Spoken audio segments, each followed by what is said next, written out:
Hello guys, ഞാൻ സ്കൂളിൽ വന്നപ്പോൾ എൻ്റെ ഉമ്മച്ചി ഒരു സാധനം ഉണ്ടാക്കിയിട്ട് നല്ല വിശപ്പോടെ വന്നിക്കണേ.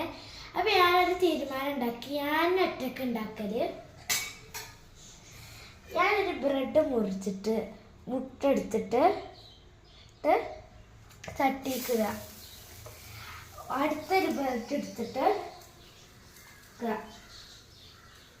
ഒരു മുട്ടയും കൂടെ വാഴാവുന്നൊരു സംശയം കേട്ടോ.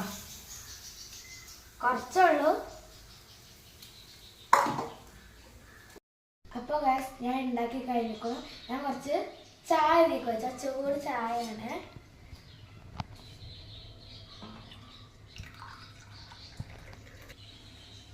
നിങ്ങൾക്ക് ആരെങ്കിലും കട്ടൻ ചായ ഇഷ്ടമുണ്ടെങ്കിൽ ഇതിനടിയിൽ കമൻറ്റ് ചെയ്യുന്നുണ്ട്.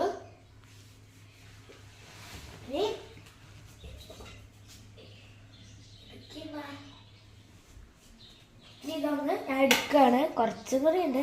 എൻ്റെ അടുത്ത് ചെറുതായിട്ട് മുറിഞ്ഞു പോയിട്ടോ. ഒഴിച്ചുമ്പോൾ മുട്ടിയിൽ മുക്കുമ്പോൾ ചെറുതായിട്ട് പീസായി പോവുകയാണ്. ചിലതൊക്കെ കരിയാണ് എൻ്റെ ഇതിങ്ങനെ തന്നെ കേട്ടോ. എൻ്റെ അടുത്ത് നൽകിയത് ചെറുതായിട്ടൊന്ന് പാലിപ്പോയതാണ്. ഗൈസ്, ഞാൻ കഴിക്കട്ടെ. എല്ലാവരും ലൈക്ക് ചെയ്യുന്നുണ്ട്, ഷെയർ ചെയ്യുന്നുണ്ട്. Okay, bye.